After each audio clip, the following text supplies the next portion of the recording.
Today we're going to continue in a series called I Once Was Lost. We started the conversation last week. If you missed it, it'd be good to scrub through the YouTube and listen a little bit and catch up.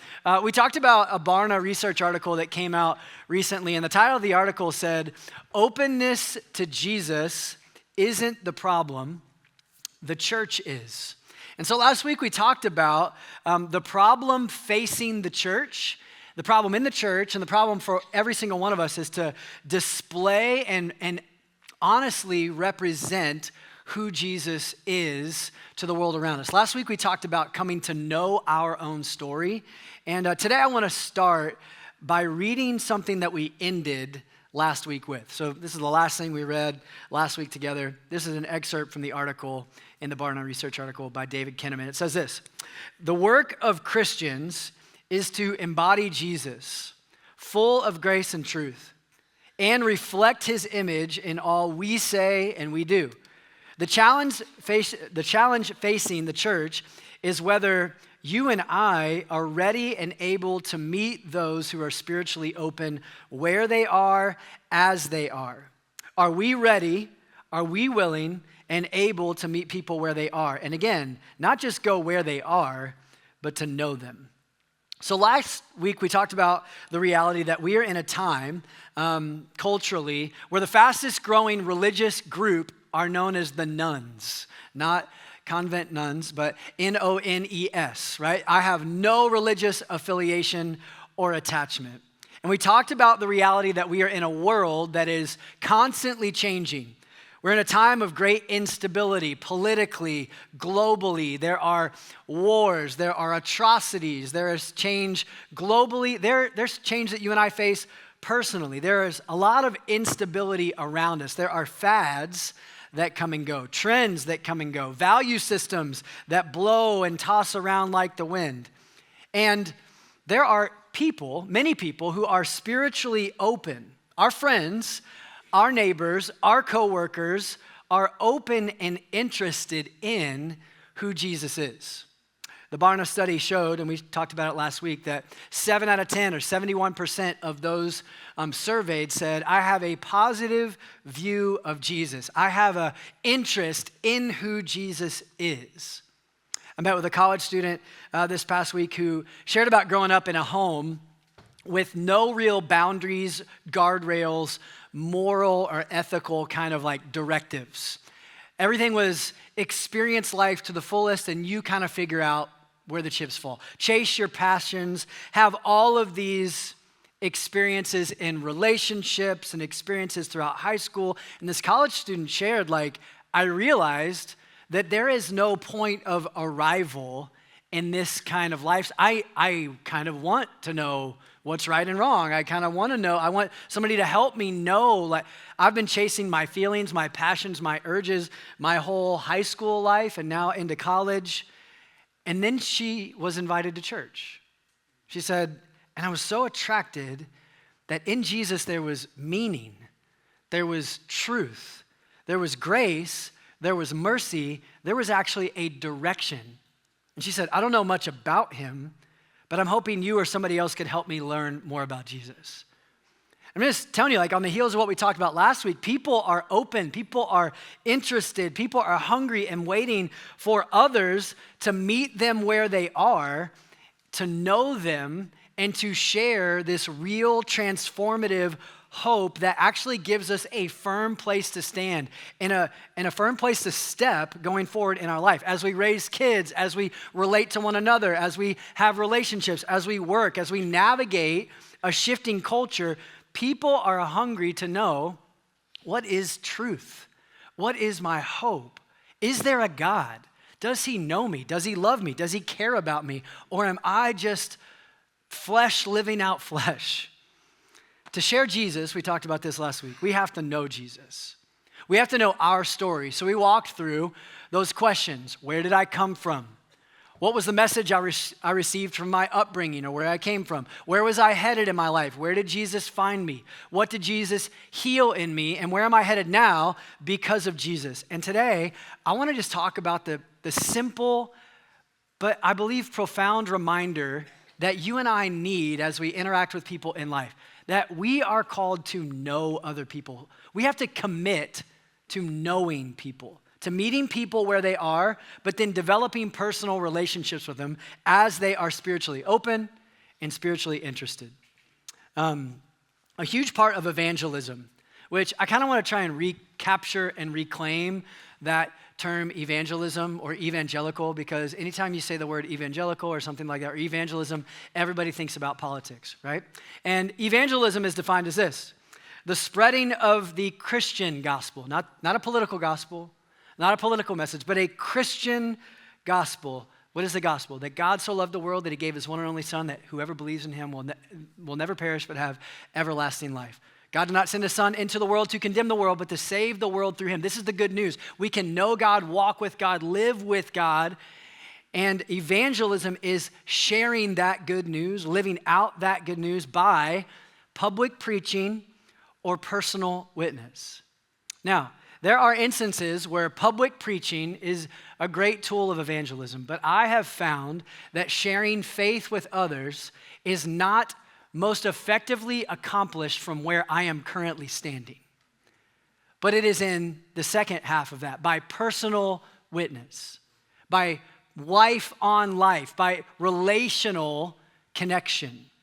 It is to personally come to know someone, to personally commit to a long-form relationship with somebody else. There are absolutely instances where somebody on the street met somebody else on the street, and I was with Skylar Davis. Who remembers Skylar Davis? I was with Skylar Davis once, and he struck up a conversation with a complete stranger, and an hour later, he was baptizing them in the river. I'm like, of course, Skylar did it, but most sharing of faith happens in relationship. And so I just want to take some time today to ask the question, how do we come to know people? How do we come to have a personal relationship and personal witness? How do we actually learn to know people and meet them where they are, but actually know them? Well, we communicate, right? That's how you and I come to know each other. If you're dating someone, you probably communicated with them by talking. If you're married, you probably need to communicate more, right? If you have kids who sit at the dinner table looking at their phones, you are desperate to communicate, to talk with them. We communicate, we come to know people by talking. I read an article this past week that said, do people even talk anymore? Culturally, I think we've forgotten how to talk. Literally, we're really good at talking at each other.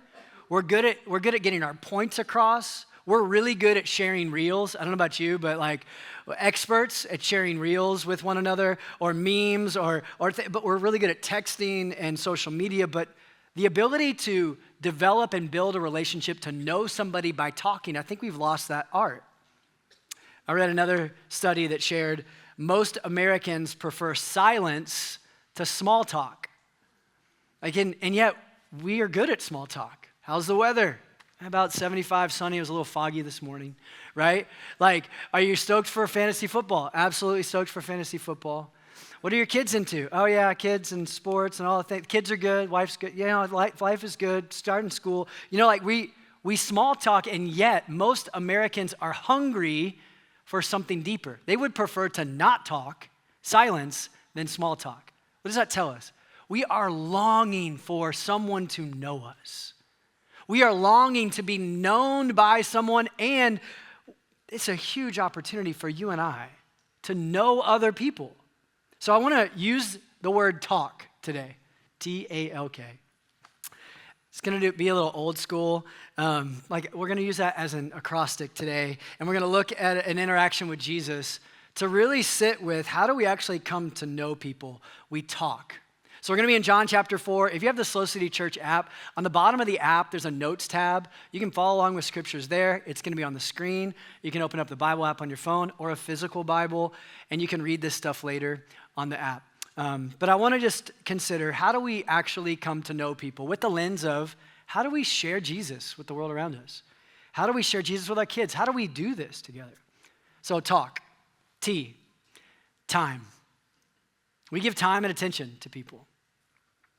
Jesus consistently modeled what it looked like to give his time, to give his attention, to give his eyes to others.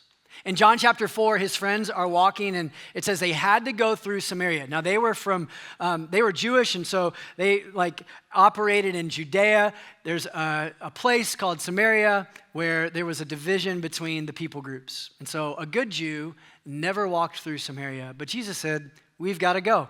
So they come up to this well, and here's where the story picks up. John chapter 4, we're going to see Jesus give his time. John chapter 4, 4 through 9, it says this, now he had to go through Samaria. So he came to a town in Samaria called Sychar. Jesus was never afraid to go to places, just so you know, that were taboo to everybody else. So he comes to this plot of ground that Jacob had given to his son Joseph. Jacob's well was there, and Jesus, tired as he was from the journey, sat down at this well. It was about noon, middle of the day. When a Samaritan woman came to draw water, Jesus said to her, will you give me a drink? His disciples had gone into town to buy food. The Samaritan woman said to him, wait a second, you're a Jew, I'm a Samaritan woman. How can you ask me for a drink? And then John gives us some context. For Jews do not associate with Samaritans. So Jesus is walking through Samaria, gets tired, sits down by a well, and he's tired. What do you do when you're tired? What's your go-to? Do you scroll? Do you turn on a show? Do you push everybody else away? It's the middle of the day, it's hot, Jesus is tired, and then he sees a woman approaching the well.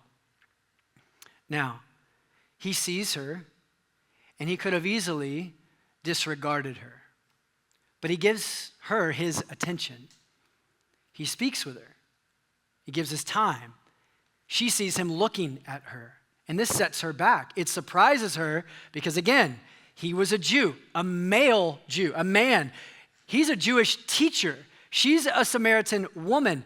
Culturally, Jewish rabbis, Jewish teachers are not even supposed to really look at, consider a woman, let alone a Samaritan woman. And Jesus acknowledges her presence. Jesus acknowledges her humanity. And she's like, wait a second, how can this be? He pays attention to her. He gives her his time. Rick Warren was a pastor in a pretty large church down in LA area, greater LA area, and he said this, attention is the greatest gift you can give someone because it shows that you value them. There is great importance to giving others our full attention. Why? Because distraction communicates disregard. Being distracted communicates, you're not really worth my time. But attention communicates care. Now, in a world full of distractions, the gift of time and focused attention is invaluable. And you actually come to know someone, what someone's walking through, when you give them your time, your eye contact, your attention. I have been convicted of this recently. I am convicted sharing this part with you. Because as we've entered in the new school year and we came off of an amazing summer break, there's new things coming up with kids, sports, things at church. There is activity. There's activity that we are supposed to show up to. There's activity always on this thing. It's always buzzing. I'm always curious of the activity of my favorite team or whatever. And I have been convicted recently of how much I say yes to, how much activity I say yes to.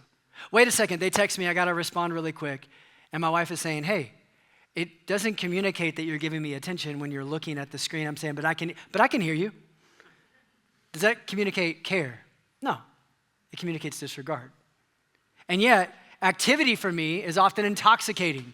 I love activity. And so I am a chronic yes guy. I say yes. You want to grab coffee? Yes. You want to do that event? Yes. You want to coach that team? Yeah. What? Why am I do you want to go to this thing? Yes, yes, yes, yes, yes. Activity. It's almost like a drug, right? And I have been convicted at the lack of attention that I have been giving recently in the midst of all of the activity I've said yes to. Can I confess to you? Keep me accountable. John Mark Comer, in his book, Ruthless Elimination of Hurry, said this, every yes is 1,000 no's. Every activity we give our time to is 1,000 other activities we cannot give our time to. And usually we say yes to activities at the forsaking the people in front of us who are desperate for our eye contact. Activity can often be a thief to attention. And in John chapter 4, we see Jesus stop. And he could have, again, checked out. He could have picked up whatever the phone was for them 2,000 years ago. I don't know. He could have just gone and talked to the donkey that he carried all this. I don't know. He could have but he stopped and he looked at her and he paid her attention and it set her back. Jesus had empty space in his life. He had margin in his life.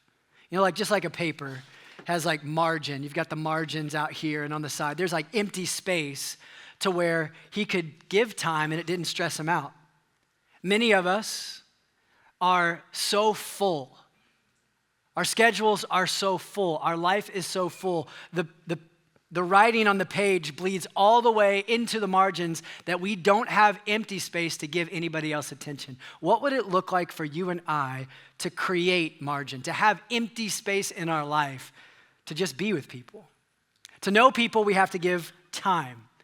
And we also have to ask questions.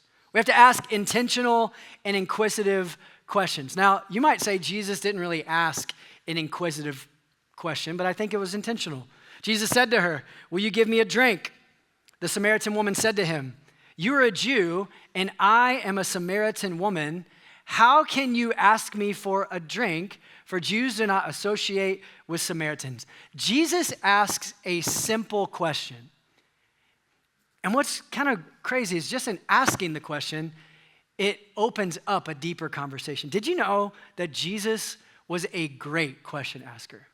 Many times people would come to him and they would ask him a question and he would respond with a question. In the New Testament, Jesus asks over 135 questions. Here are a few of them. Why are you so afraid? Do you still have no faith? What is your name? Who touched my clothes? Why all this commotion and wailing? A blind man came to Jesus and Jesus asked, "What do you want me to do for you? What is your name? Who of you by worrying can add a single hour to his or her life? Why are you sleeping? Who is it that you are looking for? Do you love me?" Do you love me? Jesus asked questions, and in every question he asked, there was intention. There was a purpose. There was a reason. Why do we ask questions of others? Well, we want an answer, right? But Jesus, I think, asked questions to also get other people to think. Think about their life. Think about the answer. And Jesus wanted to get to know people. So Jesus asked, "Can I have a drink?" And she responded, "Wait a second. You're a Jew. I'm a Samaritan woman. You shouldn't be talking to me, but why are you talking to me?" And in a question, Jesus gets to know her a bit more, gets to gauge her perspective on life, her opinions, her fears, her past will start to open up because he showed genuine interest in her. Opens the door to deeper connection. Practically, can I ask, maybe a moment of self-reflection, are you a person who asks questions or makes statements and then adds a question mark on it just to seem like you're asking a question? Like, do you give time and attention and ask intentional, inquisitive questions of others, or do you just settle for small talk and distraction? And how is that impacting your relationships? That's a good question for us to wrestle with. Last week, I was catching up with a group of friends, and the small talk was at an all-time high. We were talking about sports, weather, traffic, towards Laguna, right? Like kids' sports, getting old, what injuries we were dealing with, and what medicine we were taking to cope with it. And I'm now 41, so that's what I guess you talk about. It's like, I had this back thing, okay. One guy in the middle of all the small talk cut through the noise and just said, "All right, I got a question. What's the biggest obstacle you've overcome in your life?" And that led to an amazing time of community and understanding. Just from a real question, an honest question, a deeper level conversation. So what are some questions you could ask of people who are like you or not like you? Some people who are spiritually open and hungry for a hope to stand on. What are some questions that you and I could ask? Here are a few. Where did you come from? Like, what did you come from? What was your upbringing like? What was it like growing up where you grew up? What are you passionate about? We were with some high school kids, some of them were my own last night, and we asked the question like, what's your passion in life? And just to get to listen to their answers. What's a fundamental belief that is driving your life? What are you desperate for in life? What are you questioning? Like, what's something that you're really struggling with right now about life or faith? Simple question. You could ask somebody, what can I be praying for in your life? I had a mentor tell me, like, in every conversation, I try and just ask, hey, what can I be praying for you? And then that, usually people would love to be prayed for, even on the spot. And then what do you think of God? What questions could you ask? Could you be a good question asker? Jesus models the ability to take time and to ask good questions, and then he models for us the ability to listen. So talk, T time, A ask, L listen. Are you listening right now? Listening, learn to be informed and transformed. There's a quote I read this week that said, people don't really listen, they just wait for their turn to talk. And I know I have been guilty of that. Have you found that to be true? You're just waiting for your turn to talk, or you're talking to someone and you're like pouring your heart and you can tell like they're not really listening, they're just waiting to tell me something else. They didn't hear anything I just said. Waiting for your turn to speak is way different than listening to come to know and understand. Proverbs 18:13 says this, to answer before listening, that is folly and shame. To answer before you actually hear, to actually listen, that's ignorant. That's a shame. Coming to know someone begins with listening. And we see Jesus listen to this woman. Can you give me a drink? Why are you talking to me? You're a Jew. I'm a Samaritan. And then the conversation opens up and there's this deepening conversation. What did Jesus learn by listening to this woman at the well? We're going to read a big chunk of scripture. Hang in there with me. Read it with me. John chapter 4. She said, how can you ask me for a drink? For Jews do not associate with Samaritans. Jesus answered her, well, if you knew the gift of God and who it is that asks you for a drink, you would have asked him and he would have given you living water. Sir, the woman said, you don't have a bucket or anything to draw with and the well is deep. Where are you going to get this living water? Are you greater than our father Jacob, who gave us this well and drank from it himself, as did also his sons and his livestock? Jesus answered, everyone who drinks this water, they'll be thirsty again, but whoever drinks the water I give them will never thirst. Indeed, the water I give them will become in them like a spring of water welling up to eternal life. The woman said to him, sir, give me this water so I won't be thirsty again. I don't have to come out here and draw water. He told her, well, go find your husband and bring him back. Well, I have no husband, she replied. Jesus said to her, I can see that, you're right. And when you say you have no husband, the fact is you have had 5. And the man you're now with is not your husband. What you've said is quite true. Sir, the woman said, I can see that you're a prophet. Our ancestors worshiped on this mountain, but you Jews claim that the place where we must worship. And so they go back and forth. So Jesus asks a simple question. Can you give me a drink? And it opens up into this back and forth conversation. Jesus is trying to lead her to something, but he's listening to her. What did Jesus learn about her by listening? What did you learn? Well, she's there alone in the middle of the day. Culturally, women would get up before the sun was hot and risen, and they would walk out in community to the well together. Here is a woman coming out in the middle of the day, not wanting to be seen, not wanting to be around others. She was likely outcasted. She's tired. She's thirsty. She's encountered relational difficulty. Clearly, that comes up. She's been divorced, she's been hurt, she's been wounded, she's interested in spiritual matters, she's confused in spiritual matters, she's opinionated about things, and she's carrying an empty bucket to the well. And as Jesus listens to her, he learns that empty bucket represents her empty heart, her empty soul. Jesus learns some things about her, comes to understand her.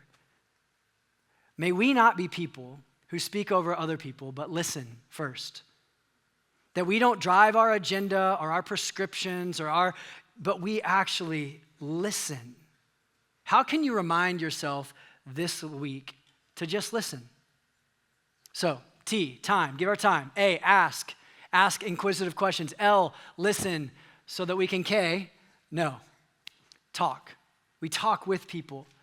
To talk with people, you ultimately want to come to know and understand and empathize with other people. You have to know, like speaking to people or into someone's life that you don't know or that you don't understand is foolishness. It is either ignorance or it is arrogance.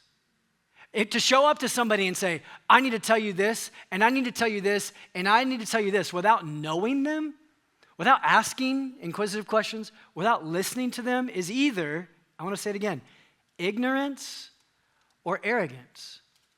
It's like a politician showing up to a broken neighborhood riddled with violence and poverty and different things, and a politician getting out of their nice car with their nice suit, with their nice entourage, showing up and saying, here's what you need to do, without ever asking you a question about your experience, without ever coming to know the neighborhood in which you live. It is ignorance and arrogance. It's like a doctor prescribing you medication while never asking you, so tell me, what are your symptoms? How are you feeling? It's either ignorance, malpractice, or it's arrogance. I don't have time for you. We have to come to know people. We live in a time where everybody is so supercharged with their opinions, with their perceptions. They just want to say things without ever slowing down to get to know someone. To understand someone's story, you have to talk with them. You have to get to know them. You have to ask them questions. You have to listen. There is understanding in this. There's wisdom. The writer of Proverbs says this, above all and before all, do this, get wisdom. Write this down at the top of your list. Get understanding. What the world needs from followers of Jesus right now, the world is spiritually open. They are interested in Jesus. What they don't need from Christians right now is what side of the argument they're on. They need you and I to sit with them, listen, learn about them so that we can bear witness to the work of Jesus alongside them. Bob Goff says this, bearing witness to the story of Jesus can happen in any form and in any place, but it seems to happen best when we have relationships of trust with other people. We are at a crisis when it comes to trusting things. Studies show that people trust the government less, trust institutions less, trust the education system less than ever before. Don't trust the church, we don't trust anybody. Are you a person who is trustworthy? Are you a person who someone else can trust? That you're not going to see them like an object, that you're not going to treat them like an agenda, but you're going to actually see them as a person. Are you a trustworthy person? May we, as followers of Jesus, create and build relationships of trust. Because when we do, we can usher in, we can extend a transformational invitation. Jesus has this conversation, sees her, spends time, asks questions, listens, and begins to know and understand her so that then he earns the right to extend an invitation to her. And he does. In John chapter 4, he says, a time is coming and has now come when true worshipers will worship the Father in spirit and in truth.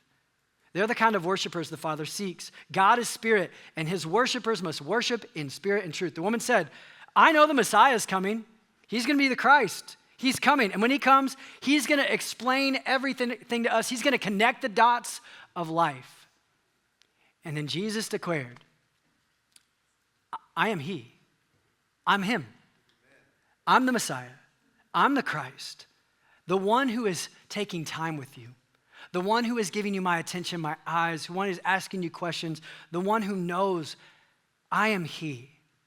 And get this, just then his disciples returned, and they were surprised to find Jesus talking with a Samaritan woman. Get this line, but nobody asked a question. Nobody said, what do you want? Nobody asked, why are you talking with her? They did not take time. They didn't ask questions. They didn't listen. They formed an opinion. They rushed to a judgment. Then, leaving her water jar, the woman went back to the town, and she said to the people, come, see a man who told me everything I ever did. Could this be the Messiah? And they came out of the town and made their way toward Jesus. She says, come and see a man who connected the dots. Come and see one who spent time with me. Come see the one who gave me attention. Come see the one who asked questions of me, who listened to me, who understood me, and then extended an invitation to me to know the God of all creation, who sets me free from my sin and shame, and who puts me back together. She was so scared of people that she was out in the middle of the desert in the middle of the day. And now, in an interaction with Jesus, she heads back into town and tells the city boldly about who she's encountered. What a radical transformation. What a radical transformation that she has. Guys, she becomes the first evangelist in the scriptures. She becomes the first person who has had her life put back together by Jesus. She goes to the city. She tells everybody about Jesus. What do? They come out of the city to find Jesus. This is what happens when you and I take time to talk with people like Jesus. If we want to share the hope of a God who loves the world, who is not here to condemn the world, we have to know people. We have to spend time with people. We have to look at the example of Jesus. Now I want to close with this. Next week, we celebrate 5 years as a church family, and every time around this year, I start to reflect upon just the whole journey. And if you've been with us for a couple weeks or a couple months or 6 years, you know that God has just been so faithful. But I reflect often about that season that we were praying with other people about a new church being planted in the heart of San Luis Obispo. We had this dream that began with a burden to see a collection of imperfect people actually represent Jesus well. To be people who were approachable, who were authentic, who were interruptible, who weren't like, it wasn't about them. Like we wanted to see a collection of people that was generous and gracious and sought the best for our neighbors and our city, right? That's what we were praying for. And in the midst of that dreaming and in the midst of that burden, I have to tell you, there were so many unknowns. And there were so many things that were intimidating to us, to a group of people. So many things that I personally was insecure about. What if people think I'm weird?